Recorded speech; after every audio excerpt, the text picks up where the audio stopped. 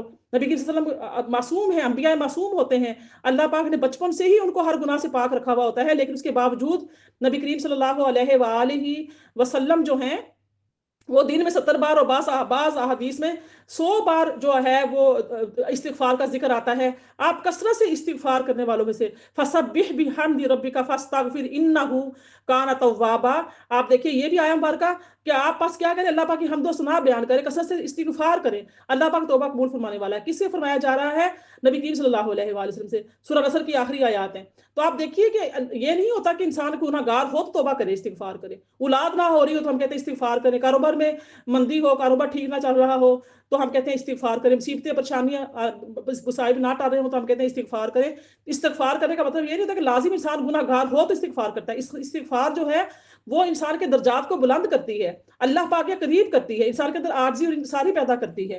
تو اس طرح سے یعنی کہ آپ نے فرمایا کہ یہ امت کے لیے ایک نمونہ تھا. آپ صلی اللہ علیہ وسلم نے تمام تحقیق اور تفتیش کے تمام تقاضوں کو پورا کرنے کے لیے فرمایا تھا کہ یعنی کہ آپ نے اہل کی رعایت سے تحقیق میں کوئی کمی نہیں کی جائے، اور یہ تعلیم دینی تھی کہ اگر کسی شخص کی بیوی سے غلطی ہو جائے تو اس کو توبہ کی تلقین کرے، اور یہ بھی مسئلہ بتانا تھا کہ جس شخص سے غلطی سرزد ہو جائے وہ اللہ تعالیٰ سے توبہ کرے، اللہ تعالیٰ اس کو معاف فرمانے والا ہے. اب چوتھا سوال یہ اٹھایا جاتا ہے کہ حضرت عائشہ رضی اللہ تعالیٰ نے رسول اللہ صلی اللہ علیہ وسلم سے اس کے جواب میں یہ کہا تھا کہ آپ نے لوگوں سے یہ بات سن لی ہے اور آپ کے دل میں یہ بات قرار پکڑ چکی ہے اور آپ نے اس کی تصدیق بھی کر دی ہے. اگر میں آپ سے کہوں گی کہ میں بے گناہ ہوں تو آپ ہرگز میری تصدیق نہیں کریں گے. اب اس سے معلوم کیا ہوتا ہے کہ حضرت عائشہ صدیقہ رضی اللہ تعالیٰ کے نزدیک رسول اللہ صلی اللہ علیہ وسلم کو حضرت عائشہ کی پاک دامنی کا علم نہیں تھا. ایسے سوالات اٹھائے جاتے ہیں، شبہات پیدا کیے جاتے ہیں، اور یہ شبہات کا ازالہ کرنا ایمان والوں کا کام ہوتا ہے.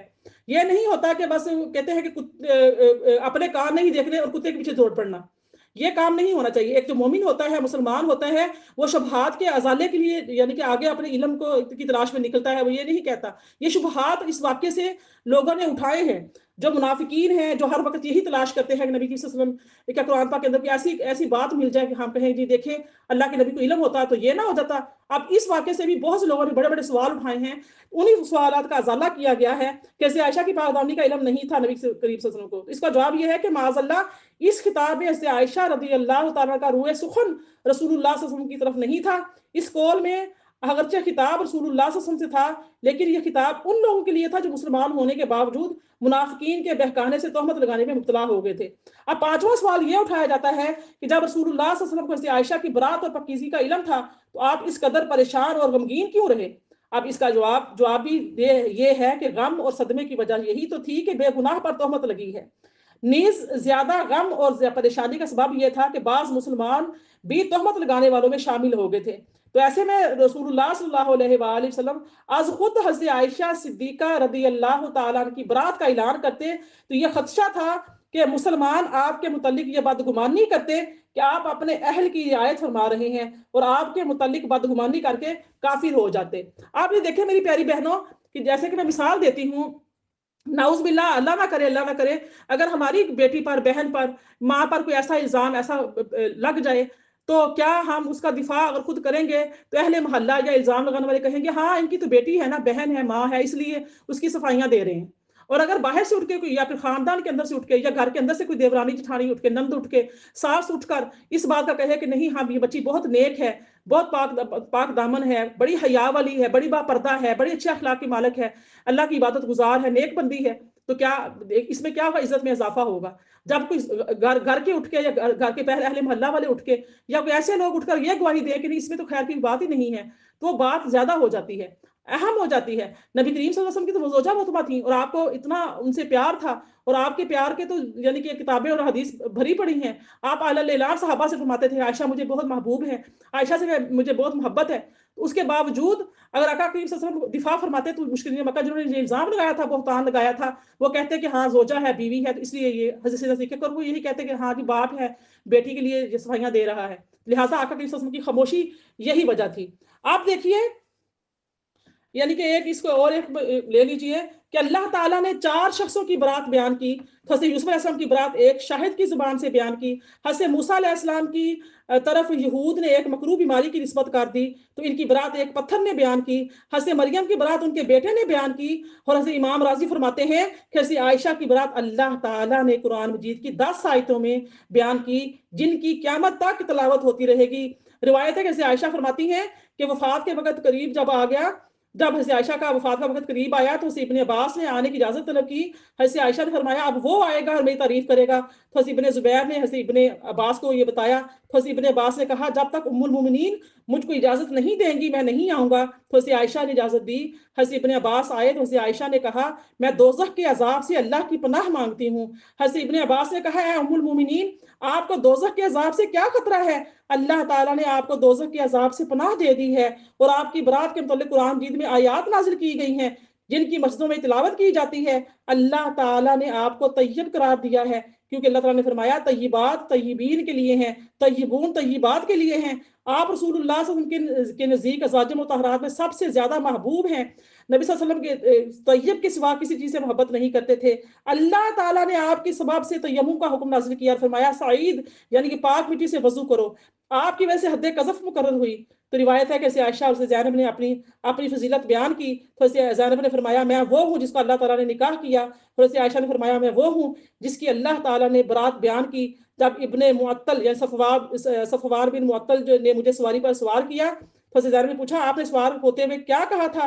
تو عائشہ نے فرمایا میں نے کہا تھا حسبی اللہ و نعم الوکیل. تو میری پیاری بہنوں یہ جو اعتراضات ہیں شبہات ہیں ان کے پیچھے نہیں آنا چاہیے. دیکھنا چاہیے کہ یعنی کہ اللہ تعالیٰ جو ہیں وہ کس قدر یعنی کہ نبی کریم صلی اللہ علیہ وسلم کے گھرانے سے محبت اور پیار کرتے ہیں. اب یہ دیکھیے آخری دیکھ لیجئے کہ روایت ہے کہ جس میں حسان جیسے اندلیب باغ رسالت کو قذف صدیقہ جیسے مکروہ عمل میں ملوث کیا گیا ہو. اس اعتراض کے جواب میں ہم یہ پوچھتے ہیں کہ کیا چوری کرنا مکروہ عمل ہے؟ یعنی کہ وہ یہ تھا نا جب حضرت حسان بن ثابت کو بھی کوڑے لگے، حضرت حمنہ بنت جہش کو بھی کوڑے لگے، ابن جو اپنے مستہ بن اساسہ تھے، یعنی کہ جتنے بھی اس بہتان کے اندر شامل تھے وہ تو عبداللہ بن ابئی نے جب الزام لگایا بہتان گھڑا اس نے، گھڑنے والا وہ ہی تھا. یہ ساتھ میں چین گوئیاں کرنے والوں میں بات کو آگے پھیلانے والوں میں شامل ہو گئے تھے. تو وقتی طور پہ انسان کبھی ایسا ہوتا ہے کہ آزمائش آ جاتی ہے. تو اب جب ان کو بھی کوڑے لگائے گئے تو اب اعتراض یہ ہوا کہ اتنے صحابی تھے، شاعر رسول تھے، نعت خوان رسول تھے اور حضرت صدیق اکبر کے خالہ زاد تھے جو مستہ بن اساسہ ہیں، اس کے باوجود ان کو کوڑے لگائے گئے. تو اب اس پہ اعتراضات کا جواب یہ ہے کہ کیا چوری کرنا مکروہ عمل نہیں؟ کیا شراب پینا مکروہ عمل نہیں ہے؟ کیا زنا کرنا مکروہ عمل نہیں ہے؟ بنو مخزوم کی ایک معزز عورت فاطمہ بنت اسود نے چوری کی تو نبی صلی اللہ علیہ وسلم نے فرمایا کہ اس کا ایک ہاتھ کاٹ دو. تو نعمان یا ابن النعمان کو نبی صلی اللہ علیہ وسلم کے پاس لایا گیا، وہ نشے میں تھے تو ان کو درخت کی شاخوں اور جوتوں سے مارا گیا. عبداللہ نام کا ایک شخص تھا جس کا لقب حمار تھا، انہوں نے شراب پی تو نبی صلی اللہ علیہ وسلم نے ان کو کوڑے یعنی کہ درخت کی شاخوں سے مروایا. اس طرح بنو اسلم کی ایک شادی شدہ نے آپ کے سامنے زنا کا اعتراف کیا تو آپ کے حکم سے اس کو رجم کر دیا گیا. حضرت معاذ نے آپ کے سامنے آ کر زنا کا اعتراف کیا تو آپ کے حکم سے ان کو رجم کر دیا گیا. ایک کنوارے شخص نے ایک شادی شدہ عورت کے ساتھ زنا کیا تو آپ کے حکم سے اس کنواری کو 100 کوڑے لگائے گئے اور اس عورت کو رجم کر دیا گیا. تو یہ نفوس قدسیہ جن پر چوری، شراب نوشی، زنا کی حد جاری کی گئی، یہ سب صحابہ کرام تھے.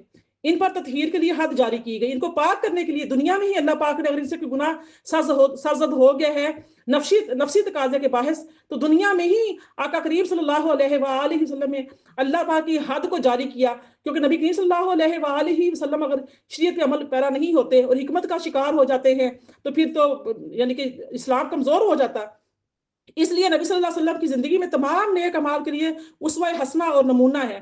اور اگر یہ حضرات ان جرائم کے مرتکب نہ ہوتے تو آپ کی زندگی میں حد جاری کرنے کا کوئی نمونہ نہ ہوتا. سب سے بڑی بات ہمیں پورے اس واقعے میں اور اللہ تعالیٰ کی حد جاری کرنے کے معاملے میں یہ جو صحابہ کرام کے بارے میں ہمیں چیزیں مل رہی ہیں تو یہ چیزیں ہمیں یہ نہیں کہنا چاہیے اچھا مثال نہیں بنانی چاہیے کہ دیکھو فلاں صحابی تو سے بھی یہ گناہ کیا تو ہم بھی گناہ کر لیں. نعوذ باللہ ایسا نہیں ہے. اللہ پاک چونکہ نبی کریم صلی اللہ علیہ وسلم کا جو زندگی ہے اس کی جو آپ کا اسوہ حسنہ ہے وہ نمونہ بنانا تھا، اس لیے یہ تمام جو اصحاب ہیں حضرات ہیں، ان سے جو جرائم ہیں یہ مرتکب نہ ہوتے تو آپ کی زندگی میں حد جاری کرنے کا نمونہ نہ ہوتا، آپ کی زندگی میں تمام احکام شریعہ کا نفاذ کا نمونہ نہ ہوتا۔